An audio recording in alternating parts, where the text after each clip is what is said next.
ನಾವು ಈ ಸಮಯದಲ್ಲಿ 20ನೇ ವಚನಕ್ಕೆ ನಮ್ಮ ಗಮನವನ್ನು ಹರಿಸೋಣ. ಸತ್ಯವೇದಿರುವುದಾದರೆ ಪ್ರತ್ಯೇಕವಾಗಿ ಯೂದನ ಪತ್ರಿಕೆಯನ್ನು ನೋಡಬೇಕೆಂಬುದಾಗಿ ಅದರಲ್ಲಿರುವಂಥ 20ನೇ ವಚನ ಹೀಗೆ ಉಂಟಲ್ಲಿ. ಪ್ರಿಯರೇ, ನೀವಾದರೂ ನಿಮಗಿರುವ ಅತಿ ಪರಿಶುದ್ಧವಾದ ಕ್ರಿಸ್ತ ನಂಬಿಕೆಯನ್ನು ಆಧಾರ ಮಾಡಿಕೊಂಡು ಭಕ್ತಿಯಲ್ಲಿ ಅಭಿವೃದ್ಧಿಯನ್ನು ಹೊಂದುತ್ತಾ ಪವಿತ್ರಾತ್ಮ ಪ್ರೇರಿತರಾಗಿ ಪ್ರಾರ್ಥನೆ ಮಾಡುತ್ತಾ, ಮುಂದೆ ನಾವು ಅನೇಕ ರೀತಿಯಲ್ಲಿ 21ನೇ ವಚನಕ್ಕೆ ಬರುವಾಗ ಅಲ್ಲಿ ಕೆಲವು ವಿಷಯಗಳನ್ನ ಹೇಳ್ತಿದ್ದಾನೆ. ಅಂದರೆ ನೀವು ಆತನು ಹೇಳಿದ್ದು ದೊಡ್ಡ ವಚನ ಉಂಟಲ್ಲಿ 21ನೇ ವಚನ. ಆದರೆ ನಾನು ಅದನ್ನೆಲ್ಲವನ್ನು ಈ ಸಮಯದಲ್ಲಿ ಹೇಳೋಕ್ಕೆ ಇಷ್ಟಪಡುವುದಿಲ್ಲ. ಆದರೆ ಇಂಗ್ಲೀಷ್ನಲ್ಲಿ ನೋಡಬೇಕಾದ್ರೆ ಈ ರೀತಿ ಉಂಟು, ಏನಂದರೆ but you beloved building yourselves upon your most holy faith praying in the Holy Spirit ಎಂಬುದಾಗಿ 20ನೇ ವಚನದಲ್ಲಿ ಹೇಳಲ್ಪಟ್ಟಿದೆ. ಅದರಿಂದ ಇಲ್ಲಿ 2 ವಿಷಯಗಳನ್ನು ಹೇಳ್ತಿದ್ದಾನೆ. ಆದರೆ ಮೊದಲನೇ ವಿಷಯಕ್ಕೆ ಮಾತ್ರ ನಾನು ಈ ಸಮಯದಲ್ಲಿ ನಾನು ಮಾತಾಡಲಿಕ್ಕೆ ಇಷ್ಟ ಇದ್ದೇನೆ. ಅಂದರೆ but you beloved building yourselves upon your most holy faith. ಪ್ರಿಯರೇ, ನೀವಾದರೂ ನಿಮಗಿರುವ ಅತಿ ಪರಿಶುದ್ಧವಾದ ಕ್ರಿಸ್ತ ನಂಬಿಕೆಯನ್ನು ಆಧಾರ ಮಾಡಿಕೊಂಡು ಭಕ್ತಿಯಲ್ಲಿ ಅಭಿವೃದ್ಧಿಯನ್ನು ಹೊಂದುತ್ತಾ ಇರ್ರಿ ಎಂಬ ಮಾತನ್ನು ನಾವು ಇದನ್ನು ಪ್ರತ್ಯೇಕವಾಗಿ ದೇವರಾತ್ಮನ ಸಹಾಯದಿಂದ ನಾವು ಧ್ಯಾನ ಮಾಡಲಿಕ್ಕಿದ್ದೇವೆ. ಮತ್ತು ಇದಕ್ಕಾಗಿ ಕರ್ತನ ಸಹಾಯಕ್ಕಾಗಿ ನಾವು ಬೇಡಿಕೊಳ್ಳೋಣ. ನಮ್ಮ ಪ್ರೀತಿಯುಳ್ಳ ತಂದೆಯಾದ ದೇವರೇ, ನಿನ್ನ ವಾಕ್ಯ ಸತ್ಯತೆಗಳು ಎಷ್ಟೋ ನಮ್ಮನ್ನು ಬಲಪಡಿಸುವಂಥದ್ದು ಮತ್ತು ಹೇಗೆ ಜೀವಿಸಬೇಕು ಎಂಬುದಾಗಿ ನಮಗೆ ಪ್ರಬೋಧಿಸುವಂಥದ್ದಾಗಿದೆ. ಕರ್ತನೇ, ಈ ದಿವಸ ಯಾರ್ಯಾರು ನಿನ್ನ ವಾಕ್ಯವನ್ನು ಕೇಳ್ತಿದ್ದಾರೆ, ಹೃದಯಗಳನ್ನು ನೋಡುವಂಥ ದೇವರಪ್ಪ, ಒಬ್ಬೊಬ್ಬರ ಜೀವಿತದಲ್ಲಿ ಕರ್ತನೆ ನೀನು ಇಷ್ಟಪಡುವ ಸಂಗತಿಗಳು ನಾವು ಯಾವುದರಲ್ಲಿ ದಿನೇ ದಿನ ಬೆಳೆಯಬೇಕು, ಅಭಿವೃದ್ಧಿ ಹೊಂದಬೇಕು. ದೇವರೇ, ನಾವು ವಾಕ್ಯದ ಸತ್ಯತೆಗಳನ್ನು ಒಬ್ಬೊಬ್ಬರಲ್ಲಿ ಕಾರ್ಯ ಮಾಡು ಎಂಬುದಾಗಿ ನಾವು ಬೇಡ್ತೇವೆ. ನಿನ್ನ ಆತ್ಮನ ಸಹಾಯಕ್ಕಾಗಿ ಬೇಡ್ತೇನೆ. ಕರ್ತನೆ, ನಮ್ಮ ಜೀವಿತಗಳನ್ನು ರೂಪಿಸಿ ಮಾರ್ಪಡಿಸಿ ಕರ್ತನೆ ನಿನ್ನ ಅನ್ಯೋನ್ಯತೆಯಲ್ಲಿ ಆಳವಾಗಿ ಜೀವಿಸುವಂತೆ ಒಬ್ಬೊಬ್ಬರನ್ನು ಸತ್ಯದ ಮಾರ್ಗದಲ್ಲಿ ನಡೆಸು. ಯೇಸು ಕ್ರಿಸ್ತನ ಹೆಸರನ್ನು ಬೇಡ್ತೇವೆ ತಂದೆಯೇ, ಆಮೇನ್. 20ನೇ ವಚನದಲ್ಲಿ ನಾವು ಬರುವಂಥ ಸಮಯದಲ್ಲಿ ಇಲ್ಲಿ ಯೂದನು ತಿಳಿಸುವಂಥ ಈ ವಾಕ್ಯದ ಭಾಗದಲ್ಲಿ ನೋಡಬೇಕಾದ್ರೆ ಇಲ್ಲಿ ತಿರುಗಿ ಏನಂತ ಹೇಳಿದ್ರೆ, ನಾವು ಕಳೆದ ಒಂದು 17ನೇ ವಚನದಲ್ಲಿ ನೋಡಬೇಕಾದ್ರೆ ಯೂದನು ಪ್ರಿಯರೇ ಬಿಲೋಡ್ ಎಂಬುದಾಗಿ ಉಪಯೋಗಿಸಿದ್ದಾನೆ. 17 ಪ್ರಿಯರೇ ನೀವಾದರೂ ಅಲ್ಲಿ ಉಪಯೋಗಿಸುವಂಥ ಶಬ್ದ 17ನೇ ವಚನದಲ್ಲಿ ನೋಡುವಾಗಲೂ ಮತ್ತು 20ನೇ ವಚನಕ್ಕೆ ಬರುವಾಗಲೂ ಕೂಡ ಅಲ್ಲಿ ಏನು ಹೇಳ್ತಿದ್ದಾನೆ ಅಂದರೆ, ಪ್ರಿಯರೇ ನೀವಾದರೂ ಎಂಬುದಾಗಿ ಹೇಳಬೇಕಾದ್ರೆ ಅಲ್ಲಿರುವಂಥ ಒಂದು ಮಾತಿನ ಶಬ್ದ, ಕಾರ್ಯಗಳು, ಆಲೋಚನೆಗಳು ಏನಂದರೆ ಅಲ್ಲಿ ಗಮನಿಸಬೇಕಾದಂಥ ಸತ್ಯದಲ್ಲಿ ನಾವು ದೃಢವಾಗಿ ನಿಲ್ಲಬೇಕು ಎಂಬುದಾಗಿ ಇಲ್ಲಿ ಯೂದನು ಹೇಳ್ತಿರುವಂಥ ಮಾತೇನೆಂದರೆ, ಇಟ್ ಇಸ್ ವೆರಿ ಪರ್ಸನಲ್. ಇದು ವೈಯಕ್ತಿಕವಾದಂಥದ್ದು. ವೈಯಕ್ತಿಕವಾಗಿ ಅವರನ್ನು ಸಂಬೋಧಿಸಿ ಅವರಿಗೆ ಹೇಳುವಂಥ ಒಂದು ಮಾತಾಗಿದೆ ಎಂಬುದಾಗಿ ನೋಡ್ತಾರೆ. ಅದಕ್ಕೋಸ್ಕರ ಅಲ್ಲಿ ಬಿಲೋವ್ಡ್ ಎಂಬ ಅಂದರೆ ಪ್ರಿಯರೇ ಎಂಬುದಾಗಿ ಆತ ಹೇಳಬೇಕಾದರೆ ನಿಮ್ಮ ವಿಷಯದಲ್ಲಿ ನೀವು ವಾಕ್ಯಗಳಲ್ಲಿ ಮುಂದೆ ಸರಿಯಾದ ರೀತಿಯಲ್ಲಿ ಜೀವಿಸಬೇಕಾದಂಥ ಜವಾಬ್ದಾರಿಕೆ ನಿಮಗೆ ಉಂಟು ಎಂಬುದನ್ನು ಪ್ರಬೋಧಿಸಿ ಹೇಳ್ತಿದ್ದಾನೆ. ಇಲ್ಲಿ ಯೂದನು ಹೇಳುವಂಥ ಪ್ರಾಮುಖ್ಯವಾದ ಸತ್ಯ ಏನು ಈ ವಚನದಲ್ಲಿ ಅಲ್ಲಿರುವಂಥ ಮಾತು ಈಗ ಇಂಗ್ಲೀಷಲ್ಲಿ ನೋಡಬೇಕಾದ್ರೆ ಬಿಲ್ಡಿಂಗ್ ಯುವರ್ ಸೆಲ್ವ್ಸ್ ಅಪಾನ್, ಯಾವುದ್ರ ಮೇಲೆ ಕಟ್ಟಬೇಕು ಅಂದರೆ speaking something about the foundation Christian foundation, ಅಂದರೆ ಕ್ರಿಸ್ತ ನಂಬಿಕೆಯ ವಿಷಯದಲ್ಲಿ ಸ್ಥಿರವಾಗಿ ನಿಲ್ಲಬೇಕು ಎಂಬಂಥ ವಿಷಯದ ಬಗ್ಗೆ ಅಲ್ಲಿ ಹೇಳ್ತಿದ್ದಾನೆ. ಯಾವುದೇ ಒಂದು ಕಟ್ಟಡ ನೋಡ್ರಿ, ಅದು ಸರಿಯಾದ ರೀತಿಯಲ್ಲಿ ಅದು ಎಷ್ಟೋ ದಿವಸದಲ್ಲಿ ಬ್ಯಾಂಗ್ಳೂರಿನಲ್ಲಿ ಬೇರೆ ಬೇರೆ ಸ್ಥಳಗಳು ನೋಡುವಾಗ ದೊಡ್ಡ ದೊಡ್ಡ ಬಿಲ್ಡಿಂಗ್ಗಳು ಬರ್ತಾ ಇದೆ. ಆ ಬಿಲ್ಡಿಂಗ್ಗಳು ಅಷ್ಟು ಎತ್ತರ ಎಷ್ಟು ಫ್ಲೋರ್ಗಳು ಇರ್ತದೆ, ಆದರೆ ಯಾವಾಗಲೂ ಫೌಂಡೇಶನ್ ಇಸ್ ಸೋ ಇಂಪಾರ್ಟೆಂಟ್. ಅಸ್ಥಿವಾರ, ಅದು ಹಾಕುವಂಥ ಅಸ್ಥಿವಾರ ಫೌಂಡೇಶನ್ ಯಾವುದ್ರ ಮೇಲೆ ದೊಡ್ಡ ಬಿಲ್ಡಿಂಗ್ ಬರಬೇಕಾದ್ರೆ ನಿಲ್ಲಬೇಕಾದ್ರೆ ಅದು ಸ್ಥಿರವಾಗಿರಬೇಕಾದ್ರೆ ಏನಂತ ಹೇಳಿದ್ರೆ ಯಾವ ಒಂದು ಬ್ರೇಕ್ ಆಗಬಾರ್ದು, ಯಾವುದೇ ರೀತಿಯಲ್ಲಿ ಈ ಅನೇಕ ಶೇಕ್ ಆಗುವ ಸಂಗತಿಗಳಾದರೆ ಏನಾಗ್ತದೆ, ನಾನಾ ಸಂಗತಿಗಳು. ಆದ್ದರಿಂದ ಇಲ್ಲಿ ಈ ಆತ್ಮಿಕ ಜೀವಿತದಲ್ಲಿ ಯೂದನು ಹೇಳಬೇಕಾದ್ರೆ ಆತ ತರ್ತಿರುವಂಥ ಆಲೋಚನೆ ಅಂತ ಹೇಳಿದ್ರೆ ಏನಂತ ಹೇಳಿದ್ರೆ, ಈ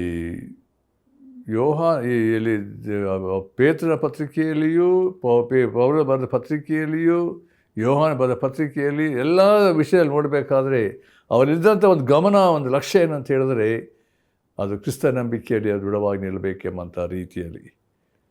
ಅದನ್ನು ಇಲ್ಲಿ ಏನಂತ ಹೇಳಿದ್ರೆ ಯಾವುದೇ ಸ್ಥಿತಿ ಸನ್ನಿವೇಶಗಳು ಬರಬಹುದು ನಮ್ಮ ಜೀವಿತದಲ್ಲಿ. ಪ್ರಾಮುಖ್ಯವಾಗಿ ನಾನು ಕ್ರಿಸ್ತಿಯ ಜೀವಿತದಲ್ಲಿ ನಾನು ದೃಢವಾಗಿ ನಿಲ್ಲಬೇಕಾದ್ರೆ ಶೋಧನೆ ಬರುವಾಗ, ಸನ್ನಿವೇಶ ಬರುವಾಗ, ಸೈತಾನ ದಾಳಿಗಳು ಬರುವಂಥ ಸಮಯದಲ್ಲಿ ನಾವು ಎದುರಿಸಬೇಕಾದಂಥ ಒಂದು ಸಂಗತಿಗಳು, ಒಂದು ಮನೆಗೆ ಅನೇಕ ರೀತಿಯ ನೋಡಬೇಕಾದ್ರೆ ನಾನಾ ಸಂಗತಿಗಳು. ಅದಕ್ಕೋಸ್ಕರ ಯೇಸು ಕ್ರಿಸ್ತ ಹೇಳಬೇಕಾದ್ರೆ ಮತ್ತಾಯ ಸುವಾರ್ತೆ 7ನೇ ಅಧ್ಯಾಯ ನೋಡುವಾಗ ಅಲ್ಲಿ ಒಬ್ಬ ಬುದ್ಧಿವಂತ ಮನೆ ಕಟ್ತಾ ಅಂತ, ಯಾವ್ದ್ರ ಮೇಲೆ, ಬಂಡೆ ಮೇಲೆ. ಹಳ್ಳಗಳು, ಮಳೆ, ಬಿರುಗಾಳಿ ಎಲ್ಲ ಬಂದರೂ ಸಹ ಅದು ಬಂಡೆ ಮೇಲೆ ಇದ್ದರೆ ಸ್ಥಿರವಾಗಿ ನಿಂತಿತ್ತು. ಬುದ್ಧಿಯನ್ನು ಮಾಡೋದಂತೆ ಒಂದು ಉಸಿಬಿನ ಮೇಲೆ ಮನೆ ಕಟ್ತಾ, ಮಳೆ ಗಾಳಿ ಎಲ್ಲ ಬಂತು ಡಡಮ್ಮನೆ ಬಿತ್ತು ಎಂಬುದಾಗಿ ನೋಡ್ತೇವೆ. ಅನೇಕರ ಕ್ರಿಸ್ತಿಯ ಜೀವಿತದಲ್ಲಿ ಆಗುವಂಥ ಒಂದು ಸಂಗತಿಗಳು ಎಂಬುದಾಗಿ ನಾವು ನೋಡ್ತೇವೆ. ಎರಡು ರೀತಿಯ ಜನರಿರ್ತಾರೆ ಸಭೆಯಲ್ಲಿ, ಲೋಕದಲ್ಲಿ, ಕುಟುಂಬಗಳಲ್ಲಿ. ನಿಜವಾದಂಥ ಯೇಸು ಕ್ರಿಸ್ತನನ್ನು ವೈಯಕ್ತಿಕವಾಗಿ ಕಂಡುಕೊಂಡಂಥ ಅನುಭವ ಎಷ್ಟರ ಮಟ್ಟಿಗೆ ಇರ್ತದೋ, ನಾವು ಯೇಸು ಕ್ರಿಸ್ತನ ಒಡೆಯನು ರಕ್ಷಕನ ಆಗಿದ್ದಾನೆಂಬಂಥ ಅನುಭವ, ಪಾಪದ ಬಿಡುಗಡೆ ಹೊಂದಿರುವ ಸಂಗತಿ, ಪರಿಶುದ್ಧಾತ್ಮನು ನಮ್ಮಲ್ಲಿದ್ದಾನೆಂಬಂಥ ದೃಢತೆ ಇರುವಾಗ ಏನೇ ಸಂಗತಿ ಬಂದರೂ ಅವರು ದೃಢವಾಗಿ ನಿಲ್ತಾರೆ, ಬಿದ್ದುಗೂ ಸಾಧ್ಯತೆ ಇಲ್ಲ ಎಂಬುದಾಗಿ ನೋಡ್ತೇವೆ. ಆದರೆ ಯಾವಾಗ ಯೇಸು ಕ್ರಿಸ್ತನ ಇಲ್ಲದಂಥ ಜೀವಿತ, ಬರಡಾದ ಜೀವಿತ, ರಕ್ಷಣೆ ಅನುಭವ ಇಲ್ಲ ಅಂತ ಹೇಳಿದ್ರೆ ಬಿದ್ದು ಹೋದಂಥ ಸಂಗತಿಗಳು ಪ್ರಿಯರೇ. ಇಲ್ಲಿ ಪ್ರಾಮುಖ್ಯವಾಗಿ ಇಲ್ಲಿ ನಾವು ನೋಡಬೇಕಾದ್ರೆ ನಾವು ಯಾವುದೇ ಮೇಲೆ ಕಟ್ಟಲ್ಪಡ್ತಾ ಇದ್ದೇವೆ, ಅಸ್ಥಿವರ ಯಾವುದಾಗಿದೆ ಎಂಬುದನ್ನು ನಾವು ಗಮನಿಸಬೇಕಾಗಿದೆ. ಇಲ್ಲಿ ನಾವು ಅದನ್ನು ಪ್ರತ್ಯೇಕವಾಗಿ ಈ ಯೂದನ್ನು ತಿಳಿಸಬೇಕಾದ್ರೆ ಯಾವ ಅಸ್ಥಿವಾರದ ಮೇಲೆ ನಮ್ಮ ಕಟ್ಟಡ ಕಟ್ಟಲ್ಪಟ್ಟಿರಬೇಕು. ಎರಡು ಸಂಗತಿಗಳು ಉಂಟು ಭಾಳ ಪ್ರಾಮುಖ್ಯ. ಇಲ್ಲಿ ಯೂದನ್ ಹೇಳ್ತಿದ್ದಾನೆ. ಮೊದಲನೇದಾಗಿ upon your most holy faith ಎಂಬುದಾಗಿ ಇಂಗ್ಲೀಷಲ್ಲಿ ನೋಡ್ತೇವೆ. ಇನ್ನು ಕನ್ನಡದಲ್ಲಿ ನೋಡಬೇಕಾದ್ರೆ ನಿಮಗಿರುವ ಅತೀ ಪರಿಶುದ್ಧವಾದ ಕ್ರಿಸ್ತ ನಂಬಿಕೆಯನ್ನು ಆಧಾರ ಮಾಡಿಕೊಳ್ಬೇಕು, ಅದರಿಂದ ಏನಾಗ್ತದೆ, ಕಟ್ಟಬೇಕು, ಭಕ್ತಿ ಅಭಿವೃದ್ಧಿ ಹೊಂದ್ತೀರಿ ಎಂಬುದಾಗಿ. ಎರಡನೇದಾಗಿ praying in the Holy Spirit. ಎರಡನೇದಾಗಿ ಪವಿತ್ರಾತ್ಮನಿಂದ ಏನಂದರೆ ನಾವು ಪ್ರಾರ್ಥಿಸುವಂಥವರಾಗಿರಬೇಕು, ಪ್ರೇರಿತರಾಗಿ ಪ್ರಾರ್ಥನೆ ಮಾಡಬೇಕು ಎಂಬ ರೀತಿಯಲ್ಲಿ ಅಲ್ಲಿ ತಿಳಿಸಿ. ಆದರೆ ನಾವು ಈ ದಿವಸ ಈ ಸಮಯದಲ್ಲಿ ನಾವು ಪ್ರತ್ಯೇಕ ಒಂದು ವಿಷಯವನ್ನು ಏನಂದರೆ, ನಿಮಗಿರುವ ಅತೀ ಪರಿಶುದ್ಧವಾದ ಕ್ರಿಸ್ತ ನಂಬಿಕೆಯನ್ನು ಆಧಾರ ಮಾಡಿಕೊಳ್ಬೇಕು. ಇಲ್ಲಿ ಇರುವಂಥ ಯಾಕೆ ಅಂತ ಹೇಳಬೇಕಾದ್ರೆ, ಇದರಿಂದ ನಾವೇನಾಗ್ತೇವೆ, ಭಕ್ತಿಯಲ್ಲಿ ಅಭಿವೃದ್ಧಿ ಹೊಂದುತ್ತೇವೆ. ಕ್ರಿಸ್ತ ನಂಬಿಕೆ ಏನಂದರೆ ನಿಜವಾದ ಇದು ಕ್ರಿಸ್ತ ನಂಬಿಕೆ ಅಂತ ಹೇಳಬೇಕು, ಜೀವವುಳ್ಳ ನಂಬಿಕೆ. ಇದು it's not dead faith, living faith. ನಂಬಿಕೆ ಇರುತ್ತೆ ಯೇಸು ಕ್ರಿಸ್ತನಿಂದ ನಮ್ಗೆ ಉಂಟಾಗುವಂಥದ್ದು. ನಂಬಿಕೆ ನನ್ನಿಂದ ಉಂಟಾಗುವಂಥದ್ದಲ್ಲ, ಪರಿಶುದ್ಧಾತ್ಮ ಮೂಲಕ ದೇವರು ನಮಗೆ ಕೊಡುವಂಥ ಒಂದು ನಂಬಿಕೆ. ಹೇಗೆ ಅಂತ ಹೇಳಬೇಕಾದ್ರೆ, ದೇವರ ವಾಕ್ಯ ನಾವು ಪ್ರತ್ಯೇಕ ರೋಮರ ಪತ್ರಿಕೆ ನಾವು 12 ನೋಡಬೇಕಾದ್ರೆ, faith cometh by hearing the God's word ಎಂಬುದಾಗಿ, ದೇವರ ವಾಕ್ಯ ಕೇಳುವಾಗ ನಮ್ಮಲ್ಲಿ ಉಂಟಾಗುವಂಥ ಕ್ರಿಸ್ತ ನಂಬಿಕೆ ಎನ್ನುವಂಥದ್ದು ನಮ್ಮಲ್ಲಿ ದೇವರು ತನ್ನ ಆತ್ಮರ ಮೂಲಕವಾಗಿ ನಮಗೆ ಕೊಡುವಾಗ, ಪವಿತ್ರಾತ್ಮರ ಫಲವಾಗಿರುವಾಗ, ದೇವರ ವಾಕ್ಯ ಸತ್ಯತೆಗಳನ್ನು ನಂಬುವಾಗ, ಆ ನಂಬಿಕೆ ಎನ್ನುವಂಥದ್ದು ದೇವರು ಕೊಡುವಂಥ ಸಮಯದಲ್ಲಿ. ಅದಕ್ಕೋಸ್ಕರ ಪೌಲನು ಹೇಳಬೇಕಾದ್ರೆ ಎಫೆಸ ಪತ್ರಿಕೆ 2ನೇ ಅಧ್ಯಾಯ 8ನೇ ವಚನ ನೋಡುವಾಗ ಅಲ್ಲಿರುವಂಥ ಮಾತು, ನಾವು ಕೃಪೆಯಿಂದಲೇ ನಂಬಿಕೆ ಮೂಲಕ ರಕ್ಷಿಸಲ್ಪಟ್ಟಿದ್ದೇವೆ. ಕೃಪೆ, ನಂಬಿಕೆ ಎರಡು ಭಾಳ ಪ್ರಾಮುಖ್ಯ ಬರುವ ರಕ್ಷಣೆ ಹೊಂದುವುದಕ್ಕೆ ಎಂಬುದಾಗಿ. ಇಲ್ಲಿ ಇರುವಂಥ ಸಂಗತಿಯನ್ನು ಇಲ್ಲಿ ಯೂದನ್ ಹೇಳಬೇಕಾದ್ರೆ, ಈ ನಂಬಿಕೆ ಅಂತ ಬರೀ ನಂಬಿಕೆ ಅಲ್ಲ, ಇದು ಜೀವವುಳ್ಳ ನಂಬಿಕೆ. ಇದರಲ್ಲೇನು ಈ ನಂಬಿಕೆ ಏನುಂಟು, ಜೀವ ಉಂಟು. ಅಂದರೆ it transforms the persons life, transformation, ರೂಪಾಂತರ, ಪರಿವರ್ತನೆಯ ಜೀವಿತ. ಯೇಸು ಕ್ರಿಸ್ತನು ನನ್ನ ಒಡೆಯನು ರಕ್ಷಕನಾಗಿದ್ದಾನೆ ಎಂಬುದನ್ನು ನಾವು ಕೃಪೆಯ ಮೂಲಕ, ನಂಬಿಕೆ ಮೂಲಕ ಯೇಸು ಕ್ರಿಸ್ತನ ನಮ್ಮ ಹೃದಯ ಸ್ವೀಕರಿಸುವಾಗ ಆಗುವಂಥ ಸಂಗತಿ ಏನಂದರೆ, ಕತ್ತಲೆ ಹೋಗಿ ನನಗೆ ಅಂದರೆ ಬೆಳಕು ಬಂತು. There will be total transformation will takes place through faith. Yesu ಕ್ರಿಸ್ತನ ಮೇಲೆ ನಂಬಿಕೆ ಇಡುವುದರ ಮೂಲಕ. ದಾನ ಧರ್ಮ ಅಲ್ಲ, ನೇಮನಿಷ್ಠೆಗಳಲ್ಲ, ತೀರ್ಥಯಾತ್ರೆ ಹೋಗುವುದರಿಂದ ಅಲ್ಲ, ಬೇರೆ ಯಾವ ಸಂಗತಿಗಳಿಂದ ಮನುಷ್ಯನಿಗೆ ಬಿಡುಗಡೆ ಇಲ್ಲ, ರಕ್ಷಣೆ ಇಲ್ಲ, ಪಾಪದ ವಿಮೋಚನೆ ಇಲ್ಲ ಪ್ರಿಯರೇ. ಯೇಸು ಕ್ರಿಸ್ತನ ಮೂಲಕ, ಯೇಸು ಕ್ರಿಸ್ತನು ಏನು ಮಾಡಿ ಶಿಲುಬೆಯಲ್ಲಿ ಮಾಡಿರುವಂಥ ಕಾರ್ಯ ಅದೇನು ಎಂಬುದನ್ನು ಸ್ಪಷ್ಟವಾಗಿ ನಾವು ನೋಡ್ತೇವೆ. ಏನಂದರೆ ಅಲ್ಲಿ ನಮ್ಗೆ ಗೊತ್ತುಂಟು, ರೋಮಪುರ ಪತ್ರಿಕೆ ನಾವು ಅದನ್ನು ನೋಡಿದ್ದೇವೆ, ಅನೇಕ ಸಾರಿ ಗಮನಿಸಿದ್ದೇವೆ. ಏನಂತ ಹೇಳಿದ್ರೆ ಅಲ್ಲಿರುವಂಥ ಸತ್ಯತೆ ಏನಂತ ಹೇಳಿದ್ರೆ, ನೀನು ಯೇಸುವನ್ನೇ ಕರ್ತನೆಂದು ಬಾಯಿಂದ ಅರಿಕೆ ಮಾಡಿಕೊಂಡು ದೇವರು ಆತನನ್ನು ಸತ್ತವರೊಳಗಿಂದ ಎಬ್ಬಿಸಿದನೆಂದು ಹೃದಯದಿಂದ ನಂಬಿದರೆ, ಎಲ್ಲಿಂದ? ಹೃದಯದಿಂದ ನಂಬಿದರೆ ನಿನಗೆ ರಕ್ಷಣೆ ಆಗುವುದು. ಹೃದಯದಿಂದ ನಂಬುವುದರ ಮೂಲಕ ನೀತಿ ದೊರಕುತ್ತದೆ, ಬಾಯಿಂದ ಅರಿಕೆ ಮಾಡೋದ್ರ ಮೂಲಕ ರಕ್ಷಣೆ ಆಗ್ತದೆ. ಎರಡು ವಿಷಯಗಳ ಬಗ್ಗೆ ಹೇಳಲ್ಪಟ್ಟಿದೆ. ಹೃದಯದಲ್ಲಿ ಆಗುವಂಥ ಸಂಗತಿ ಅಂದರೆ ಯೇಸು ಕ್ರಿಸ್ತ ಸತ್ತವರಿಗೆ ಎದ್ದಿದ್ದಾನೆ ಎಂಬುದನ್ನು ನೀನು ಹೃದಯಪೂರ್ವಕವಾಗಿ ನಂಬಬೇಕು. ಯೇಸು ಕ್ರಿಸ್ತ ನಿನ್ನ ಪಾಪಕ್ಕಾಗಿ ಶಿಲುಬೆಗೆ ಸತ್ತಿದ್ದಾನೆ ಮತ್ತು 3ನೇ ದಿವಸ ಎದ್ದಿದ್ದಾನೆ. ಯಾವಾಗ ಇದೇ ಸತ್ಯವನ್ನು ನೀನು ನಂಬುತ್ತೀಯೋ, ನನ್ನ ಪಾಪಕ್ಕಾಗಿ ಯೇಸು ಕ್ರಿಸ್ತನು ಶಿಲುಬೆ ಮೇಲೆ ಪ್ರಾಣ ಕೊಟ್ಟಿದ್ದಾನೆ, ಸತ್ತಿದ್ದಾನೆ, ಆ ಪಾಪ ಸಾಮಾನು ತೀರಿಸಿದ್ದಾನೆ, ಇದನ್ನು ಹೃದಯದಲ್ಲಿ ನಂಬುವಾಗ ಮತ್ತು ಬಾಯಿಂದ ಅರಿಕೆ ಮಾಡಬೇಕೆ, ಯೇಸು ಕ್ರಿಸ್ತನು ನನ್ನ ಒಡೆಯನು, ನನ್ನ ಯಜಮಾನನು, ನನ್ನ ರಕ್ಷಕನು, ನನ್ನ ಒಡೆಯನಾಗಿದ್ದಾನೆ ಎಂಬುದನ್ನು ಬಾಯಿಂದ ಅರಿಕೆ ಮಾಡುವಾಗ ರಕ್ಷಣೆ. ನೋಡಿ ಪ್ರಿಯರೇ, ಎರಡು ಸಂಗತಿಗಳನ್ನು ಅಲ್ಲಿ ಪೌಲನು ತಿಳಿಯಪಡಿಸಿರುವಾಗ, ಯಾವಾಗ ನಂಬಿಕೆಯ ಮೂಲಕವಾಗಿ ನಾವು ಯೇಸುವನ್ನು ನಮ್ಮ ಹೃದಯದಲ್ಲಿ ಸ್ವೀಕರಿಸುವಾಗ ಆಗುವಂಥ ನಮ್ಮ ಹೃದಯದ ಪರಿವರ್ತನೆ, ಹಣ ಕೊಟ್ಟು ಯಾವುದೇ ರೀತಿಯಲ್ಲಿ ಕನ್ವರ್ಷನ್ ಅದು ಅನೇಕರು ಹೇಳ್ತಿದ್ದಾರೆ, ಆ ರೀತಿಯಲ್ಲ. ಅನೇಕರಲ್ಲಿ ಶುದ್ಧವಾದಂಥ ತಪ್ಪಾದಂಥ ಅಭಿಪ್ರಾಯಗಳು. ಆದರೆ ದೇವರ ವಾಕ್ಯ ಸತ್ಯತೆ ಏನಂತ ಹೇಳಿದರೆ, ಒಬ್ಬ ಮನುಷ್ಯನಿಗೆ ಪಾಪದ ಬಿಡುಗಡೆ ಯೇಸು ಕ್ರಿಸ್ತನ ಮೇಲೆ ಆತ ಮಾಡಿದಾಗ ಆ ಶಿಲುಬೆಯ ಕಾರ್ಯ, ಆ ಪುನರುತ್ಥಾನದ ಕಾರ್ಯದಲ್ಲಿ ನೀನು ನಂಬಿಕೆ ಇಡುವಾಗ ಏನಾಗ್ತದೆ, ಬಿಡುಗಡೆ ಉಂಟು ಪ್ರಿಯರೇ. ಇದು ಇದೇ ನಿಜವಾದ ಕ್ರಿಸ್ತ ನಂಬಿಕೆಯ ಒಂದು ಅಸ್ಥಿವಾರ. ಯೇಸು ಸತ್ತ ಒಳಗಿಂದ ಎದ್ದು ಬಂದಿದ್ದಾನೆ, ಆತ ಜೀವಿಸ್ತಿದ್ದಾನೆ, ಇದನ್ನು ನಂಬಬೇಕು ನಾವು. ಆತ ನನಗೋಸ್ಕರ ದೇವರ ಮುಂದೆ ಪ್ರಾರ್ಥಿಸ್ತಿದ್ದಾನೆ, ಬೇಡಿಕೊಳ್ತಿದ್ದಾನೆ. ಅದರಿಂದ ನಾವು ಈ ವಾಕ್ಯದಲ್ಲಿ ನಾವು ನೋಡಬೇಕಾದ್ರೆ, ಎಫೆಸ ಪತ್ರಿಕೆ 2ರಿಂದ ನಾವು ಓದ್ತಾ ಬರಬೇಕಾದ್ರೆ ನಮ್ಗೆ ಗೊತ್ತಾಗ್ತದೆ ನಾವು ಇಂದಿನ ಕಾಲದಲ್ಲಿ ಎಂಥವರಾಗಿದ್ದೆವು. ಪಾಪದ ಪಾಲಿಗೆ, ಪಾಪದಲ್ಲಿ, ಸೈತಾನ ಬಂಧನದಲ್ಲಿ, ನಿರೀಕ್ಷೆ ಇಲ್ಲದೆ, ಸಮಾಧಾನವಿಲ್ಲದೆ ಜೀವಿಸ್ತಾ ಇದ್ದಂಥ ನಮ್ಮನ್ನು ದೇವರು ಯಾವ ರೀತಿಯಲ್ಲಿ ಕರುಣಾನಿಧಿಯಾಗಿರುವ ದೇವರು ನಮ್ಮನ್ನು ಏನು ಮಾಡಿದಂತೆ ನಮ್ಮನ್ನು ಕರುಣಿಸಿದ್ದಾನೆ. ಆ ಕೃಪೆಯನ್ನು, ಆ ನಂಬಿಕೆಯನ್ನು ಕೊಡುವ ಮೂಲಕ ನಾವು ಯೇಸು ಕ್ರಿಸ್ತನ ಬಳಿಗೆ ಬರುವಂತೆ ಸಾಧ್ಯವಾಯಿತು ಎಂಬುದಾಗಿ ನಾವು ನೋಡ್ತೇವೆ. ಆದ್ದರಿಂದ ಈ ವಾಕ್ಯದಲ್ಲಿ ನಾವು ನೋಡಬೇಕಾದ್ರೆ ಇರುವಂಥ ಸಂಗತಿ ಏನಂತ ಹೇಳಿದ್ರೆ, ಜೀವವುಳ್ಳ ನಂಬಿಕೆ. ಇಲ್ಲಿ ಅತಿ ಪರಿಶುದ್ಧವಾದಂಥ ಕ್ರಿಸ್ತ ನಂಬಿಕೆಯನ್ನು ನೀವು ಆಧಾರ ಮಾಡಿಕೊಳ್ಬೇಕು ಎಂಬುದಾಗಿ ಇವನು ಹೇಳಬೇಕಾದ್ರೆ, ಪ್ರತಿಯೊಬ್ಬ ವ್ಯಕ್ತಿಯ ಜೀವಿತದಲ್ಲಿ ಈ ದಿವಸಗಳಲ್ಲಿ ನಾವು ಆಧಾರ ಮಾಡಿಕೊಳ್ಳಬೇಕಾದಂಥ ಸ್ಥಿತಿ ಸತ್ಯ ಏನು ಅಂತ ಹೇಳಿದ್ರೆ, ಆ ಯೇಸು ಕ್ರಿಸ್ತನ ಇಟ್ಟಂಥ ನಂಬಿಕೆ ಅದು ದೃಢವಾಗಿ ನಿಲ್ಲಬೇಕು. ಅದು ಒಂದು ದಿನದ ಸಂಗತಿಯಲ್ಲ, ಪ್ರತಿದಿನದ ನಂಬಿಕೆ ಎನ್ನುವಂಥದ್ದು ಏನಂದರೆ, ಜೀವದ ನಂಬಿಕೆ ಏನು ಮಾಡ್ತದೆ, ನಮ್ಮನ್ನು ದಿನೇ ದಿನೇ ಆತ್ಮಿಕ ರೀತಿ ಬೆಳೆಯುವಂತೆ ಮಾಡುವಂಥದ್ದಾಗಿದೆ. ನೋಡಿರಿ, ಒಂದು ಬೀಜ ನಾವು ಭೂಮಿಗೆ ಹಾಕುವಾಗ ಅದು ಗಮನಿಸಿ, ಅದು ಹೇಗೆ ಸ್ವಲ್ಪ ದಿವಸ ನಂತರ ಮೊಳಕೆ ಬೆಳೆಯುತ್ತಾ ಫಲ ಬಿಡುವುದಕ್ಕೆ ದೊಡ್ಡ ಗಿಡವಾಗಿ ಮರವಾಗಿ ಬೆಳೆಯುವ ರೀತಿ ಕ್ರಮೇಣವಾದಂಥ ಒಂದು ಬೆಳವಣಿಗೆಯನ್ನು ನೋಡ್ತೇವೆ.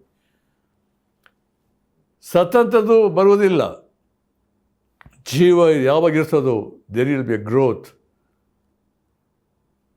ನಾನು ಯೇಸು ಕ್ರಿಸ್ತನನ್ನು ನಂಬಿದ್ದೇನೆ, ಯೇಸು ಕ್ರಿಸ್ತನ ರಕ್ಷಕನು ಆಗಿದ್ದಾನೆ ಎಂಬುದನ್ನು ಅರಿಕೆ ಮಾಡಿ ನಂಬುವಾಗ ಒಬ್ಬ ಪಾಪಿಯ ಜೀವಿತದಲ್ಲಿ, ಹೃದಯದಲ್ಲಿ ಆಗುವಂಥ ಒಂದು ಪರಿವರ್ತನೆ ಮಾತ್ರವಲ್ಲ, ಅದು ಹೇಗೆ ಕ್ರಮೇಣ ಅವನು ದಿನೇ ಆತ್ಮಿಕ ಜೀವಿತದಲ್ಲಿ there will be a progress, not only transformation, there will be ಏನಂದರೆ ಪ್ರೋಗ್ರೆಸ್, ಪ್ರೊಡಕ್ಟಿವ್, ಏನಂದರೆ ಫಲ ಬಿಡುವಂಥ ಸಂಗತಿಗೆ ಅದು ಮುಂದೆ ಬರುವಂಥದ್ದಾಗಿದೆ ಎಂಬುದಾಗಿ ನಾವು ನೋಡ್ತೇವೆ. ಆದರೆ ಅನೇಕ ವೇಳೆ ಸಭೆಗಳಲ್ಲಿ ನೋಡಬೇಕಾದ್ರೆ ಅನೇಕ ನಂಬಿದ್ದೇವೆ ಅಂತ ಹೇಳ್ತಾರೆ, ಇದ್ದಾಗೇ ಇರುವಂಥ ಸಂಗತಿಗಳು, ಏನು ಬದಲಾವಣೆ ಇಲ್ಲ. ಆರಾಧನೆಗೆ ಬರ್ತಾರೆ, ಆರಾಧನೆ ಮಾಡುವ ಸಾಧ್ಯತೆ ಇಲ್ಲ, ಬಾಯಿ ಬಿಡೋದಿಲ್ಲ, ಪ್ರಾರ್ಥನೆಯೂ ಇಲ್ಲ. ಅನೇಕ ವೇಳೆ ಸುವಾರ್ತೆ ಅಂದರೆ ಸಾಕ್ಷಿ ಕೊಡುವ ಸಾಧ್ಯತೆ ಇಲ್ಲ. ಒಬ್ಬ ನಿಜವಾಗಿ ರಕ್ಷಣೆ ಹೊಂದಿದ್ದೇನೆ ಎಂಬುದಾಗಿ ಹೇಳಬೇಕಾದ್ರೆ will be A dynamic person always. ಏನಂದರೆ ಆ ಕ್ರಿಸ್ತನ ಪ್ರೀತಿ ಎನ್ನುವಂಥದ್ದು ಒತ್ತಾಯ ಮಾಡುವಂಥದ್ದು, ಆತನಿಗೆ ಆರಾಧನೆ ಸಲ್ಲಿಸುವಂತೆ, ಸ್ತುತಿಸುವಂತೆ, ಕೊಂಡಾಡುವಂತೆ, ಇತರಿಗೆ ಯೇಸು ಕ್ರಿಸ್ತನ ಪರಿಚಯ ಮಾಡಿಕೊಡುವಂತೆ. ಇದು ಏನು ಮಾಡ್ತದೆ, ನಮ್ಮ ಆತ್ಮಿಕ ಜೀವಿತದ ಕ್ರಿಸ್ತ ನಂಬಿಕೆಯಲ್ಲಿ ಬೆಳವಣಿಗೆ ಹೊಂದಿದ್ದೇನೆ ಎನ್ನುವಂಥದ್ದನ್ನು ಇಟ್ಸ್ ಪ್ರೂವ್ಸ್. ಇದು ನಮಗಿರುವಂಥ ಸಂಗತಿ ಎಂಬುದಾಗಿ ನಾವು ನೋಡ್ತೇವೆ. ಅದಕ್ಕೋಸ್ಕರ ಇಲ್ಲಿ ಯೂದನು ಹೇಳಬೇಕಾದರೆ ಆ ಪರಿಶುದ್ಧವಾದಂಥ ನಂಬಿಕೆ ಏನಂತೆ, ಆ ಕ್ರಿಸ್ತ ನಂಬಿಕೆಯನ್ನು ಏನು ಮಾಡಬೇಕು, ಆಧಾರ ಮಾಡಿಕೊಳ್ಳುವಾಗ ಏನಾಗ್ತದೆ, ನೀವು ಭಕ್ತಿಯಲ್ಲಿ ಅಭಿವೃದ್ಧಿ ಹೊಂದುತ್ತಾ ಹೋಗ್ತೀರಿ. ಬಿಲ್ಡಿಂಗ್ ಅಪ್ ಅಂತ ಏನಂದರೆ ಫೇತ್ ಎಂಬುದಾಗಿ ಹೇಳಬೇಕಾದ್ರೆ ಎಷ್ಟರ ಮಟ್ಟಿಗೆ ನಾವು ಈ ಕ್ರಿಸ್ತಿಯ ನಂಬಿಕೆಯಲ್ಲಿ ದೃಢವಾಗಿ ನಿಲ್ಲಬೇಕಾದರೆ ಅದು ನಾವು ಇದ್ದಾಗಿರುವಂಥದ್ದಲ್ಲ. There will be growth day by day, year after year. There will be total change. ಕೊನೆಯದಾಗಿ ನಾವು ಯೇಸು ಕ್ರಿಸ್ತನ ಸಾರಿಪಳ್ಳವರಾಗುವಾಗಿ ನಮ್ಮನ್ನು ಮಾರ್ಪಡಿಸುವಂಥದ್ದಾಗಿದೆ ಎಂಬುದಾಗಿ ನೋಡ್ತೇವೆ. ಅದರಿಂದ ಈ ವಾಕ್ಯದಲ್ಲಿ ನಾವು ಪ್ರತ್ಯೇಕವಾಗಿ ಅದನ್ನು ಆಲೋಚನೆ ಮಾಡ್ತಿರುವಂಥ ಸಮಯದಲ್ಲಿ ನಾವು ಯಾವಾಗ ನಾವು ಜೀವಳ ನಂಬಿಕೆ ನಮ್ಮಲ್ಲಿ ಇರ್ತದೋ ಅನೇಕ ವೇಳೆ ಸೈತಾನ ದಾಳಿಗಳು ಬರ್ತದೆ, ತಿಳ್ಕೊಳ್ಬೇಕು. ನಾನಾ ಟೆಸ್ಟಿಂಗ್, ಅನೇಕ ಸನ್ನಿವೇಶಗಳು ನಾವು ದಾಟಿ ಬರಬೇಕಾಗಿದೆ. ಆದರೆ ಕರ್ತನು ನಮ್ಮ ಜೊತೆಲಿದ್ದಾನೆ. ದೇವರ ವಾಕ್ಯ ಎಷ್ಟು ಮಟ್ಟಿಗೆ ನಮ್ಮ ನೆಲೆಗೊಳ್ಳುವಾಗ, ಅದು ಕೇಳುವಾಗ ಆ ನಂಬಿಕೆ ಅನ್ನುವಂಥದ್ದು ಎಲ್ಲ ಇಕ್ಕಟ್ಟುಗಳಲ್ಲಿ, ಅದಕ್ಕೋಸ್ಕರ ಪೇತ್ರ ಪತ್ರಿಕೆ ಧ್ಯಾನ ಮಾಡಿದ್ದೇವೆ. ಬಂಗಾರಕ್ಕಿಂತ ಅಮೂಲ್ಯವಾಗಿರುವಂಥ ನಿಮ್ಮ ನಂಬಿಕೆ ಅದು ಪರಿಶೋಧಿತವಾಗಿ ಏನಂದರೆ ಕೊನೆಗೆ ಏನಂತದೆ, ಕೀರ್ತಿ ಮಾನ ಪ್ರಭಾವವನ್ನುಂಟು ಮಾಡ್ತದೆ ಎಂಬುದಾಗಿ ನೋಡ್ತೇವೆ. ನಾನಾ ಸಂಗತಿಗಳು, our faith will be tested in many ways. ಅದು ದೃಢವಾಗಬೇಕಾದ್ರೆ, ಸ್ಥಿರವಾಗಿರಬೇಕಾದ್ರೆ we have to pass through many things in our life. ಆದರೆ ಕರ್ತನು ನಮ್ಮನ್ನು ನಂಬಿಕೆಯಲ್ಲಿ ದೃಢಪಡಿಸುವನಾಗಿದ್ದಾನೆ. ದೇವರ ವಾಕ್ಯದ ಅನೇಕ ಭಾಗದಲ್ಲಿ ನಾವು ವಾಕ್ಯದಲ್ಲಿ ನೋಡಬೇಕಾದ್ರೆ ಅಲ್ಲಿರುವಂಥ ಸಂಗತಿ ಈ ಜೀವನ ನಂಬಿಕೆ ಅಂತ ಹೇಳಿದ್ರೆ ನಾವು ಯೇಸು ಕ್ರಿಸ್ತನಿಗೆ ಎಬ್ಬಿಸಲ್ಪಟ್ಟಿದ್ದೇನೆ, ಪರಲೋಕದ ಬಾಧ್ಯತೆ ನಮ್ಗೆ ಕೊಟ್ಟಲ್ಪಟ್ಟಿದೆ ಎಂತ ಹೇಳಬೇಕಾದ್ರೆ ಅದು ದೇವರಿಂದ ಹೊಂದಿದಂಥ ಆಶೀರ್ವಾದಗಳನ್ನು ಯೇಸು ಕ್ರಿಸ್ತನಲ್ಲಿ ಐಕ್ಯವಾಗಿರುವಾಗ ನಾವು ಹೃದಯದಲ್ಲಿ ನಾವು ಸ್ಥಿರತೆಯನ್ನು ಕಾಣ್ತೇವೆ. ದೃಢವಾದಂಥ ಆತ್ಮನ ಬಲವನ್ನು ನಾವು ನೋಡ್ತೇವೆ. ದೇವರ ಸಾನ್ನಿಧ್ಯವನ್ನು ಎಲ್ಲ ಸಮಯದಲ್ಲಿ ಅನುಭವಿಸುವಂತೆ ಅದು ನಮ್ಮನ್ನು ಮಾಡುವಂಥದ್ದಾಗಿದೆ ಎಂಬುದಾಗಿ ನಾವು ನೋಡ್ತೇವೆ. ಮಾತ್ರವಲ್ಲ, ಈ ಒಂದು ನಂಬಿಕೆಯಲ್ಲಿ, ಜೀವಳ ನಂಬಿಕೆಯಲ್ಲಿ ಏನಂತ ಹೇಳಿದ್ರೆ ಅಲ್ಲಿ ಸತ್ಯ ಇರ್ತದೆ ಮತ್ತು ನೀತಿ ಇರ್ತದೆ. ಅದು ನಮ್ಮನ್ನು ಈ ಎರಡು ಸಂಗತಿಗಳಿಗೆ ನಮ್ಮನ್ನು ನಡೆಸುವಂಥದ್ದಾಗಿದೆ ಎಂಬುದಾಗಿ ನೋಡ್ತೇವೆ. ಯಾವಾಗ ನಾವು ಇದರಲ್ಲಿ ನೆಲೆಗೊಳ್ತೇವೋ ನಮಗೆ ಹೆಚ್ಚಿನ ರೀತಿಯಲ್ಲಿ ನಮ್ಮಲ್ಲಿ ದೇವರ ಅನ್ಯೋನ್ಯತೆಯಲ್ಲಿ ಮುಂದೆ ಹೋಗುವುದಕ್ಕೆ ನಮಗೆ ಸಾಧ್ಯತೆ ಉಂಟು ಎಂಬುದಾಗಿ ನಾವು ನೋಡ್ತೇವೆ. ಪ್ರಿಯರೇ, ಈ ಕ್ರಿಸ್ತಿಯ ನಂಬಿಕೆ ಅಂತ ನಾವು ಆಲೋಚನೆ ಮಾಡಬೇಕಾದ್ರೆ ಈ ಪರಿಶುದ್ಧವಾದಂಥ ಕ್ರಿಸ್ತಿಯ ನಂಬಿಕೆಯನ್ನು ಆಧಾರ ಮಾಡಿಕೊಂಡು ನಾವು ಭಕ್ತಿಯಲ್ಲಿ, ಅಂದರೆ ಇಲ್ಲಿ ಭಕ್ತಿ ಅಂತ ಉಪಯೋಗಿಸಿರುವಂಥದ್ದಂದರೆ ನಮಗೆ ಒಂದು ವಾಕ್ಯದಲ್ಲಿ ನಾವು ನೋಡಬೇಕಾದ್ರೆ ಅದರಲ್ಲಿ ಏನಂದರೆ ನಾವು ದೇವರಲ್ಲಿ ಭಯಭಕ್ತಿ ಅಂದರೆ ದೇವರ ಭಯದಲ್ಲಿ ಭಕ್ತಿಯಲ್ಲಿ ನಾವು ನೆಲೆಗೊಳ್ಳುವಾಗ ನಾವೇನಾಗ್ತೇವೆ ಅಂತ ಹೇಳಿದ್ರೆ ದೇರ್ ವಿಲ್ ಬಿ ಗ್ರೋತ್. ನಾವು ಏನಾಗ್ತೇವೆ, ಅಭಿವೃದ್ಧಿ ಹೊಂದುತ್ತಾ ಹೋಗ್ತೇವೆ. ಅಭಿವೃದ್ಧಿ ಹೊಂದುವುದಕ್ಕೆ ಆಗದೇ ಇರುವಂಥ ಸಂಗತಿಗಳು ಏನಂತ ಹೇಳಿದ್ರೆ ನಾವು ಕ್ರಿಸ್ತನ ವಾಕ್ಯದಲ್ಲಿ, ಯೇಸು ಕ್ರಿಸ್ತನಲ್ಲಿ ನೆಲೆಗೊಳ್ಳದೆ ಹೋದಕ್ಕೆ ಕಾರಣ ಎಂಬುದಾಗಿ ನೋಡ್ತೇವೆ. ನಾವು ಯೋಹಾನ ಸುವಾರ್ತೆ 15ರಲ್ಲಿ ನೋಡುವಾಗ ನೀವು ನನ್ನಲ್ಲಿಯೂ ನನ್ನ ವಾಕ್ಯಗಳು ನಿಮ್ಮಲ್ಲಿ ನೆಲೆಗೊಳ್ಳಬೇಕು, ನೆಲೆಗೊಂಡಿದ್ದರೆ ಏನು ಬೇಕಾದ್ರೂ ಬೇಡಿಕೊಳ್ಳ್ರಿ. ಕಂಡೀಷನ್ಸ್ ಉಂಟು. ನಾವು ಅಭಿವೃದ್ಧಿ ಹೊಂದಬೇಕಾದ್ರೆ, ಫಲ ಬಿಡಬೇಕಾದರೆ, ನಾವು ಕರ್ತನ ಅನ್ಯೋನ್ಯತೆಯಲ್ಲಿ ಆನಂದಿಸಬೇಕಾದರೆ ಏನಂದರೆ ನೆಲೆಗೊಳ್ಳುವಿಕೆ, ಆತನ ವಾಕ್ಯದಲ್ಲಿ ಬೇರೂರಿ ನಿಲ್ಲಬೇಕಾದರೆ ಕರ್ತನನ್ನು ಎಷ್ಟು ಮಟ್ಟಿಗೆ ನಾವು ಪ್ರೀತಿಸ್ತೇವೆ ಅನ್ನುವಂಥ ಒಂದು ಸಂಗತಿ ಭಾಳ ಪ್ರಾಮುಖ್ಯ. ಅದಕ್ಕೋಸ್ಕರ ದೇವರ ವಾಕ್ಯ ಹೇಳ್ತದೆ, ನಾವು ಅದನ್ನು ಪ್ರತ್ಯೇಕವಾಗಿ ರೋಮಾಪುರ ಪತ್ರಿಕೆಯನ್ನು 11:21 ನೋಡಬೇಕಾದ್ರೆ ಒಂದು ಮಾತಲ್ಲಿ ಪೌಲ ಹೇಳ್ತಿದ್ದಾನೆ, ನೀನು ನಿಂತಿರುವುದು ನಂಬಿಕೆಯಿಂದಲೇ, ನೀನು ನಿಂತಿರುವುದು ನಂಬಿಕೆಯಿಂದಲೇ, ಗರ್ವ ಪಡಬೇಡ, ಅಹಂಕಾರ ಪಡಬೇಡ.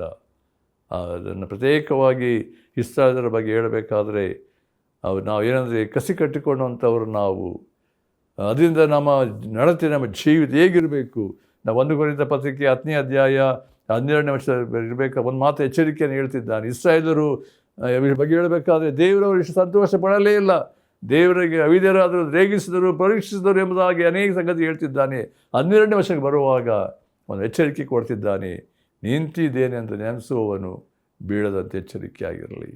ನೋಡಿರಿ, ಅದಕ್ಕೋಸ್ಕರ ಇನ್ನೊಂದು ಮಾತು ಉಂಟು, ಏನಂದರೆ 2 ಕೊರಿಂಥ ಪತ್ರಿಕೆ 1:24 ನೋಡುವಾಗ ನಂಬಿಕೆ ವಿಷಯದಲ್ಲಿ ನೀವು ದೃಢವಾಗಿ ನಿಂತಿದ್ದೀರಿ ಎಂಬುದಾಗಿ ಕೊನೆ ಸಭೆಗೆ ಹೇಳ್ತಿದ್ದಾನೆ. ಮತ್ತು ಇನ್ನು 2ನೇ ಕೊರಿಂಥ ಅದೇ 13:5 ಕೊನೆಯ ವಾಕ್ಯ ಅಧ್ಯಾಯದ ಕೊನೆಯಲ್ಲಿ ಬರಬೇಕಾದ್ರೆ ಒಂದು ಎಚ್ಚರಿಕೆ ಮಾತನ್ನು ಹೇಳ್ತಿದ್ದಾರೆ. ಕೊರಿಂಥ ಸಭೆಯ ಸಂಗತಿಗೆ ಭಯಂಕರವಾಗಿತ್ತು ಎಂಬುದಾಗಿ ನೋಡ್ತೇವೆ. ಅವರನ್ನು ಪ್ರತಿಯೊಂದು ನಾವು ಕ್ರಿಸ್ತಿಯ ನಂಬಿಕೆಯಲ್ಲಿ ದೃಢಪಡಿಸಿ ಆತನ ಕೊನೆಯದಾಗಿ ಹೇಳಬೇಕಾದ್ರೆ ನೀವು ನೀವಂಥದ್ದು ಕ್ರಿಸ್ತ ನಂಬಿಕೆಯಲ್ಲಿ ಇದ್ದೀರೋ ಇಲ್ಲವೋ ಎಂಬುದನ್ನು ನೀವು ಪರೀಕ್ಷಿಸಿಕೊಳ್ಳ್ರಿ. ವಾಕ್ಯವತ್ತಿನ ನಾವು ಓದಕ್ಕೆ ಇಷ್ಟಪಡ್ತೇನೆ. ಭಾಳ ಪ್ರಾಮುಖ್ಯವಾದಂಥ ಒಂದು ಮಾತನ್ನು ಅಲ್ಲಿ ಯಾರು ಪೌಲನು ಈ ಕೊರಿಂಥ ಸಭೆಗೆ ಕೊನೆಯದಾಗಿ ಹೇಳಬೇಕಾದ್ರೆ ಇರುವಂಥ ಮಾತು ಏನಂದರೆ 5ನೇ ವಚನ 13:5 ಹೀಗೆ ಉಂಟು, ಕ್ರಿಸ್ತ ನಂಬಿಕೆಯಲ್ಲಿ ಇದ್ದೀರೋ ಇಲ್ಲವೋ ಎಂದು ನಿಮ್ಮನ್ನು ನೀವೇ ಪರೀಕ್ಷಿಸಿಕೊಳ್ಳ್ರಿ, ನಿಮ್ಮನ್ನು ಪರಿಶೋಧಿಸಿಕೊಳ್ಳ್ರಿ. ಏನು ಯೇಸು ಕ್ರಿಸ್ತನು ನಿಮ್ಮಲ್ಲಿದ್ದಾನೆಂಬುದು ನಿಮ್ಮನ್ನು ಕುರಿತು ನಿಮಗೆ ಚೆನ್ನಾಗಿ ತಿಳಿಯುವುದಿಲ್ಲವೋ. ಆತನು ನಿಮ್ಮಲ್ಲಿ ಇಲ್ಲದಿದ್ದರೆ ನೀವು ಅಯೋಗ್ಯರೇ. ನೋಡಿದ್ದೆ ಅಲ್ಲಿ ಉಪಯೋಗಿಸುವ ಶಬ್ದ ಏನಂತ ಹೇಳಿದ್ರೆ, ಕ್ರಿಸ್ತ ನಂಬಿಕೆಯಲ್ಲಿ ಇದ್ದೀರೋ ಇಲ್ಲವೋ ಪರೀಕ್ಷಿಸ್ಕೊಡ್ರಿ. ದೇವರ ವಾಕ್ಯ ಸತ್ಯತೆಯಲ್ಲಿ ನೋಡಬೇಕಾದ್ರೆ ಅನೇಕ ಸಂಗತಿಗಳು ನಾವು ಆಲೋಚನೆ ಮಾಡ್ಬೋದು. ನಂಬಿಕೆ ವಿಷಯದಲ್ಲಿ ಇಬ್ರಿಯ ಪತ್ರಿಕೆ 11ನೇ ಅಧ್ಯಾಯ ನೋಡುವಾಗ ಅನೇಕ ಸತ್ಯಗಳಲ್ಲಿ ಉಂಟು. ನಾನು ಅದನ್ನು ಎಲ್ಲ ಹೇಳೋಕ್ಕೆ ಸಾಧ್ಯತೆ ಇಲ್ಲ. ಅದರಲ್ಲಿ ಇರುವಂಥ 3 ವಿಷಯಗಳು ಹೇಳಿ ಮುಗಿಸ್ತೇನೆ ಈ ಸಮಯದಲ್ಲಿ. ಈ ಅತಿ ಪರಿಶುದ್ಧವಾದ ನಂಬಿಕೆ ನಮ್ಮ ವಿಶ್ವಾಸ ಇರುವುದಾದರೆ ಅದೇನೆಂದರೆ ಆತ್ಮಿಕ ರೀತಿ ಬೆಳೆಯುವಂತೆ ಮಾಡುವಂಥದ್ದಾಗಿದೆ. ಮಾತ್ರವಲ್ಲ, there will be A spiritual growth in the living faith. ಅಲ್ಲಿ ಏನಂದರೆ ಫೇತ್ ನಂಬಿಕೆ ನಮ್ಮನ್ನು ಏನಂದರೆ ಆತ್ಮಿಕ ಮೆಚುರಿಟಿಗೆ, ಪರಿಪಕ್ವತೆಗೆ ನಡೆಸುವಂಥದ್ದು ಯಾವುದು? ಈ ಜೀವಳ ನಂಬಿಕೆ. ಎರಡನೇದಾಗಿ ಈ ಜೀವಳ ಪರಿಶುದ್ಧವಾದ ನಂಬಿಕೆ ನಮ್ಮನ್ನು ಏನಂತ ಹೇಳಿದ್ರೆ ದೇವರೊಟ್ಟಿಗೆ ನಡೆಯುವಂತೆ, ಫ್ರೆಂಡ್ಶಿಪ್, ದೇವರ ಸ್ನೇಹವನ್ನು ಸಂಪಾದಿಸಿಕೊಳ್ಳುವಂತೆ ಮಾಡುವಂಥದ್ದಾಗಿದೆ ಎಂಬುದಾಗಿ ನಾವು ನೋಡ್ತೇವೆ. ಫ್ರೆಂಡ್ಶಿಪ್. ಮೂರನೇದಾಗಿ ನೋಡಬೇಕಾದ್ರೆ ಈ ಜೀವಳ ನಂಬಿಕೆ, ಪರಿಶುದ್ಧವಾದ ನಂಬಿಕೆ ಏನು ಮಾಡ್ತದೆ? ಆತ್ಮಿಕ ಫಲವನ್ನು, ಪರಿಶುದ್ಧಾತ್ಮನ ಫಲವನ್ನು ಬಿಡುವಂತೆ ಅದು ಮಾಡುವಂಥದ್ದಾಗಿದೆ. ಕೊನೆಯದಾಗಿ 4ನೇದಾಗಿ ನೋಡಬೇಕಾದ್ರೆ ಈ ಪರಿಶುದ್ಧವಾದಂಥ ಮತ್ತು ಜೀವಳ ನಂಬಿಕೆ ಯಾರಲ್ಲಿ ಇರ್ತದೋ ಜಯದ ಜೀವಿತದಲ್ಲಿ ಜೀವಿಸುವಂಥವರಾಗಿದ್ದಾರೆ. ಅಲ್ಲಿ ದೇವರ ವಾಕ್ಯ ಅನೇಕ ಭಾಗದಲ್ಲಿ ನೋಡ್ತೇವೆ. 1 ಯೋಹಾನ 5:4 ಮತ್ತು ಎಫೆಸ ಪತ್ರಿಕೆ 6:16 ನೋಡುವಾಗ, ರೋಮಪುರ ಪತ್ರಿಕೆ 8:30 ನೋಡಬೇಕಾದ್ರೆ ಅಲ್ಲಿ ಎಲ್ಲ ವಿಷಯ ನೋಡಬೇಕಾದ್ರೆ ಈ ಎಲ್ಲ ವಿಷಯಗಳ ಪೂರ್ಣ ಜಯಶಾಲಿಗಳಾಗಿದ್ದೇವೆ. ಈ ಲೋಕ ಜಯಿಸುವುದು ನೀವು ನಂಬಿಕೆ ಮೂಲಕ ಎಂಬುದಾಗಿ ದೇವರ ವಾಕ್ಯ ನೋಡ್ತೇವೆ. ನಂಬಿಕೆ ಎಂಬ ಗುರಾಣಿ ಇಟ್ಕೊಳ್ರಿ, ಸೈತಾನ್ ತರುವ ಎಲ್ಲ ಅಗ್ನಿ ಬಾಣಗಳನ್ನು ಆರಿಸಿ ಶಕ್ತರಾಗಿಬಿರಿ ಎಂಬುದಾಗಿ ಎಫೆಸ ಪತ್ರಿಕೆ 6:16 ನಾವು ನೋಡ್ತೇವೆ. ಅದರಿಂದ ಪ್ರಿಯರೇ, ನಂಬಿಕೆಯ ವಿಷಯದ ಅನೇಕ ಸತ್ಯಗಳನ್ನು ನಾವು ನೋಡಬೇಕಾದ್ರೆ ಕ್ರಿಸ್ತಿಯ ನಂಬಿಕೆ, ಯೇಸು ಕ್ರಿಸ್ತರಿಂದ ಉಂಟಾದಂಥ ನಂಬಿಕೆ, ಅದಕ್ಕೋಸ್ಕರ ಇಬ್ರಿಯ ಪತ್ರಿಕೆ 12ನೇ ಅಧ್ಯಾಯದಲ್ಲಿ ನೋಡಬೇಕಾದ್ರೆ ನಂಬಿಕೆಯನ್ನು ಹುಟ್ಟಿಸುವವನು ಪೂರೈಸುವನಾಗಿರುವ ಯೇಸುವಿನ ಮೇಲೆ ದೃಷ್ಟಿ ಇಟ್ಟು ನಾವು ಏನಂದರೆ ನಮ್ಮ ನೇಮಕವಾದ ಓಟವನ್ನು ಶಿಷ್ಯದಿಂದ ಓಡೋಣ. Is author and finisher of our faith ಎಂಬುದಾಗಿ ಹೇಳಬೇಕಾದ್ರೆ ಆ ಕ್ರಿಸ್ತಿಯ ನಂಬಿಕೆಯಲ್ಲಿ ನಾವು ಹೇಗಿದ್ದೇವೆ ಈ ದಿವಸದಲ್ಲಿ? ಈ ವಾಕ್ಯ ಕೇಳಬೇಕಾದ್ರೆ ಪ್ರಿಯರೇ, ನಿಮ್ಮ ಜೀವಿತ ಯಾವ ರೀತಿ ಉಂಟು? ಕ್ರಿಸ್ತ ನಂಬಿಕೆಯಲ್ಲಿ ದೃಢತೆ ಉಂಟೋ, ಅಭಿವೃದ್ಧಿ ಉಂಟೋ, ಅಥವಾ ತಣ್ಣಗಾಗಿ ಹೋಗಿದ್ದೇವೋ? ದೇವರ ವಾಕ್ಯದ ಮಾತು ಬರೆಯಲ್ಪಟ್ಟಿದೆ. ಯೇಸು ಕ್ರಿಸ್ತ ಬರುವಾಗ ಭೂಮಿ ನಂಬಿಕೆಯನ್ನು ಕಾಣುವನೋ ಲೋಕ ಸುವಾರ್ತೆಯನ್ನು ಹೇಳಲ್ಪಟ್ಟಿದೆ. ಈ ದಿವಸದಲ್ಲಿ ನಮ್ಮ ಆತ್ಮಿಕ ಮಟ್ಟ, ಆತ್ಮಿಕ ಸ್ಟ್ರೆಂತ್ ಎಲ್ಲಿ ಅಂದರೆ ಎಷ್ಟರ ಮಟ್ಟಿಗೆ ನಾವು ಯೇಸು ಕ್ರಿಸ್ತ ನಂಬಿಕೆಯಲ್ಲಿ ದೃಢವಾಗಿದ್ದರೆ ಮಾತ್ರ, ನಂಬಿಕೆ ಎಷ್ಟರ ಮಟ್ಟಿಗೆ ಉಂಟೋ ಅದಷ್ಟರ ಮಟ್ಟಿಗೆ ಆತ್ಮಿಕ ಬಲ ಸಾಮರ್ಥ್ಯ ಇರ್ತೇವೆ ಎಂಬುದಾಗಿ. ನಂಬಿಕೆಯ ಮಟ್ಟ ಕಡಿಮೆ ಆಗಿದ್ದರೆ ಆತ್ಮಿಕ ವಿಷಯದಲ್ಲಿ ಕಡಿಮೆ ಆಗಿರ್ತೇವೆ ಎಂಬುದಾಗಿ. ಆದ್ದರಿಂದ ಪ್ರಿಯರೇ, ಈ ದಿವಸದಲ್ಲಿ ಈ ವಾಕ್ಯದ ಮುಂದೆ ಪರಿಶೋಧಿಸಿಕೊಳ್ಳೋಣ. ದೇವರು ಕೊಟ್ಟಿರುವಂಥದ್ದು ಆ ಜೀವಳ ನಂಬಿಕೆ, ಪರಿಶುದ್ಧವಾದಂಥ ನಂಬಿಕೆಯನ್ನು ಆಧಾರ ಮಾಡಿಕೊಳ್ಬೇಕು ನಾವು. ಅದೇನು ಮಾಡ್ತದೆ? ನಾವು ಆ ಭಕ್ತಿಯಲ್ಲಿ ದಿನೇ ದಿನೇ ವರ್ಷದಿಂದ ವರ್ಷಕ್ಕೆ ಏನಾಗ್ತೇವೆ? ಬಲಾಢ್ಯರಾಗ್ತೇವೆ, ಬಲವಾಗಿರ್ತೇವೆ, ಅಭಿವೃದ್ಧಿ ಹೊಂದುತ್ತೇವೆ, ಫಲ ಬಿಡ್ತೇವೆ, ಕರ್ತನಿಗೆ ಮಹಿಮೆ ತರ್ತೇವೆ, ಜಯದ ಜೀವಿತವನ್ನು ನಾವು ಜೀವಿಸ್ತೇವೆ. ಆ ರೀತಿಯಲ್ಲಿ ಜೀವಿಸುವಂತೆ ದೇವರ ನನ್ನ ಕೃಪೆಯನ್ನು ನೀಡಲಿ. ಆಮೇಲೆ ನಮ್ಮ ಪ್ರೀತಿಯುಳ್ಳ ತಂದೆಯ ದೇವರೇ, ಯಾರು ಈ ಕಾರ್ಯಕ್ರಮ ಕೇಳ್ತಿದ್ದಾರೆ ಒಬ್ಬರ ವೃದ್ಧ ಕಾರ್ಯ ಮಾಡು. ಕ್ರಿಸ್ತ ನಂಬಿಕೆಯಲ್ಲಿ ಆಧಾರ ಮಾಡಿಕೊಳ್ಳಬೇಕು. ಜೀವಳ ನಂಬಿಕೆ, ಅತಿ ಪರಿಶುದ್ಧವಾದ ನಂಬಿಕೆಯನ್ನು ಆಧಾರ ಮಾಡಿಕೊಳ್ಳುವಾಗ ಭಕ್ತಿಯಲ್ಲಿ ಅಭಿವೃದ್ಧಿ ಹೊಂದುತ್ತೇವೆ. ಕರ್ತನೆ, ನಿನ್ನಲ್ಲಿ, ನಿನ್ನ ಜ್ಞಾನದಲ್ಲಿ, ಅನ್ಯೋನ್ಯತೆಯಲ್ಲಿ ಜೀವಿಸ್ತೇವೆ, ಜಯದ ಜೀವಿತ ಜೀವಿಸ್ತೇವೆ. ಒಬ್ಬೊಬ್ಬರಲ್ಲಿ ಇಂಥ ಒಂದು ಅನುಭವಕ್ಕೆ ನಡೆಸು. ಯೇಸು ಕ್ರಿಸ್ತನ ಹೆಸರನ್ನು ಬೇಡ್ತೇನೆ. ಆಮೇಲೆ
ಜ್ಯೋತಿ